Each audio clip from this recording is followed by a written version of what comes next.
রাজ্য বিজেপির সভাপতি তথা কেন্দ্রীয় শিক্ষা প্রতিমন্ত্রী সুকান্ত মজুমদারের উপস্থিতিতে গঙ্গারামপুর থানার মহারাজপুর এলাকায় অনুষ্ঠিত হল বিজেপির সক্রিয় সদস্যতা অভিযান। সক্রিয় সদস্যতা অভিযানে গিয়ে সংবাদ মাধ্যমের মুখোমুখি হয়ে দক্ষিণ দিনাজপুর জেলার টার্গেট পূরণ হয়েছে বলে দাবি করেন রাজ্য সভাপতি সুকান্ত মজুমদার।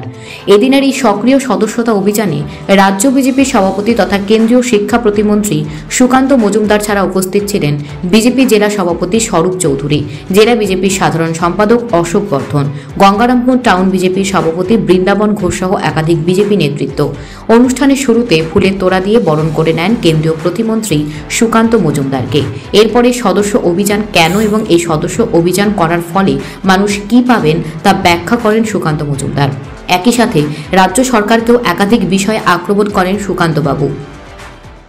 করতে গেলে আপনার মেম্বারশিপ করতে হয়তো বাড়ি বাড়ি গেছেন, বুথ সভাপতিরা গেছে, প্রথমে বাঙালি জিজ্ঞেস করে কি পাবো, তাই তো মেম্বারশিপ তো নিব, পাবো কি, সেইটা প্রথম কথা জিজ্ঞেস করে।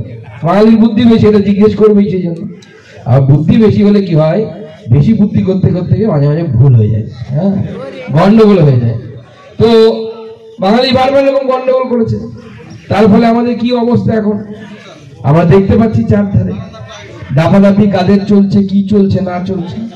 তো ভারতীয় জনতা পার্টি 6 বছর পর পর মেম্বারশিপ করে, 6 বছর পর সব মেম্বারকে ক্যান্সেল করে দেয়। প্রধানমন্ত্রীও মেম্বার থাকে না, আমিও মেম্বার ছিলাম না, 6 বছর পর আবার পার্টির মেম্বারশিপ নিতে হয়। ভারতীয় জনতা পার্টির এটা নিয়ম। এবার ভারতীয় জনতা পার্টির মেম্বারশিপ নিয়ে কি হবে, ভারতীয় জনতা পার্টির মেম্বারশিপ নিয়ে সব থেকে বড় যে কাজটা হবে, আমরা এখানে বেশিরভাগ হচ্ছে উদ্বাস্তু পরিবারের মানুষ, তাই তো আমিও উদ্বাস্তু পরিবারের মানুষ। আমার ঠাকুরদা বগুড়া থেকে ওপার থেকে চলে আসছে এবারে। এখানে বগুড়ার কেউ আছে? আছে কয়েকজন মনে হয় আছে, পাওয়া যাবে খুঁজলে। আমি কোনো বগুড়ার যাইনি, কিন্তু আমার ঠাকুরদার মুখে গল্প শুনেছি যে বগুড়া থেকে চলে এসেছিল। ওখানে নাটোরের নাকি কাঁচা সন্দেশ না কি সব পাওয়া যেত, পাওয়া যেত, কাঁচা গোল্লা পাওয়া যেত। আমি কোনো বাংলাদেশ যাওয়ার সুযোগ হয়নি আমার, কিন্তু বাংলাদেশ এখন কি হচ্ছে সেটা টিভিতে দেখতে পাচ্ছেন তো, পাচ্ছেন দেখতে, হয়তো আত্মীয় স্বজন হয়তো কেউ আছে। তো ওই বাংলাদেশ একসময় আমাদেরই জমি ছিল, আমাদেরই বাড়ি ছিল, তাহলে আমরা এখন আর যেতে পারি না কেন? ওখানে ওরকম অবস্থা হচ্ছে কেন?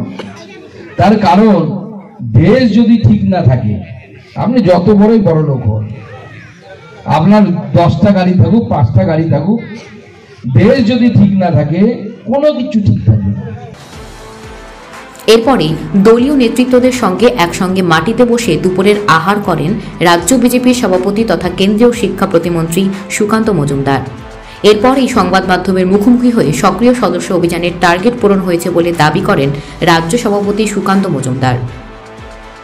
দক্ষিণ দিনাজপুর জেলা স্ট্যাটাস খুব ভালো, আমাদের ছোট জেলা হিসাবে।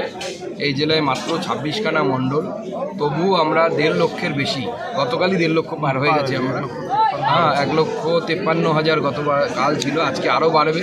আমাদের সদস্যতা খুব ভালো চলছে এবং আমাদের টার্গেট এটাই ছিল, 1 লাখ টার্গেট ছিল আমাদের, আমরা 1.5 লাখ পার হয়েছি। আগামী দিনে আরও যে কদিন টাইম পাবো আমরা আরও এটাকে বাড়াবো। গঙ্গারামপুর থেকে বিশেষ প্রতিবেদন, নিউজ টুডে।